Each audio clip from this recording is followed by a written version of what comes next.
The hardest. Dead tie. The mind wanted to move if only the body could. Something is stronger than Mordecai, laying on the ground tied up. Existed no great gap in time between its school and present. The bell rang for end of class, and the familiar routine of any late-teen schoolgirl is packing her things. Outside the compound. Receives a greeting. Mordecai, in a moment rising from her memory, tells her the man she knows. Seaford. Surprise, the girl wants to confirm whether the man in the car is waiting on her. Can scarcely believe when the answer's yes.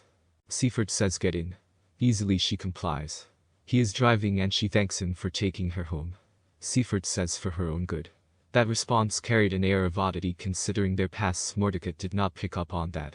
The drive gives her the chance to take in a route speeding by she normally doesn't. Why didn't give thought wasn't the way home at first. A wondering to her voice asking the man what's up with the drive. Seaford says it's the way home. Mordecai's mind processes a while. Her mind settled on what it could be, nervously asks the man take her home. Seaford doesn't take the familiar route that would. Mordecai's nervousness rose again. The driving continued till the car parks. They'd arrived at a little farm. Seaford exits and without being told, his catch followed suit and into his house.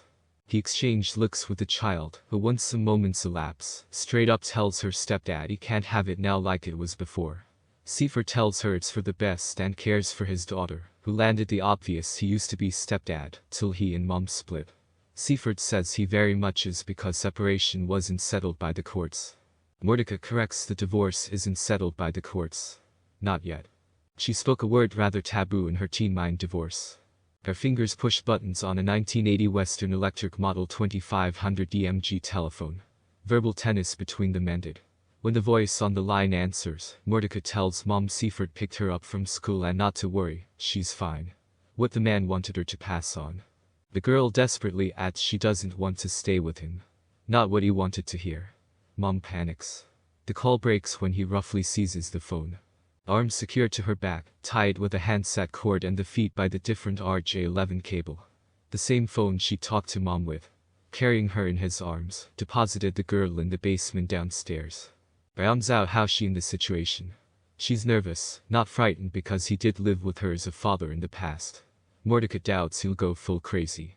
In a way her behavior outside the norm for a kidnapped. Freedom snatched away like that, never appreciates something till it's gone. She's the one assuming a man with his baggage would show up at school and take her to her home. She lay on the ground some time. Wherever her body touched the ground it sore. Tried positioning her body now and again for comfort.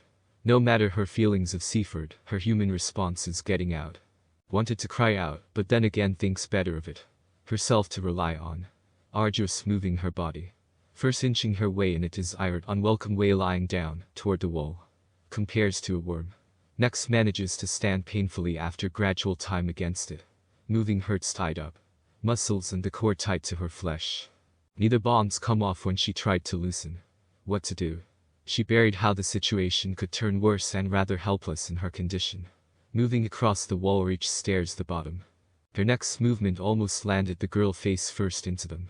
A hop. Going nowhere she not only tried again, but do it right. Both feet left the basement floor and onto the first step. The cords binding the feet did not allow hopping one foot at a time. Repeated on the next directly above that step. The girl played it safe, taking her time with what are kind of plenty. Falling now. Made it. No sign of him in the house. Freeing her body of a painful cable is a lower priority, and her body gave off unfamiliar sensations from this new movement. The brain tried interpreting, while the consciousness is concerned with safety. Get out. Hopped in rooms between tables and chairs, in their absence leaned on the wall to stay upright. Out the door and into the day. Mordecai at her age knew enough about kidnapping, but thought you never really know till you get it firsthand.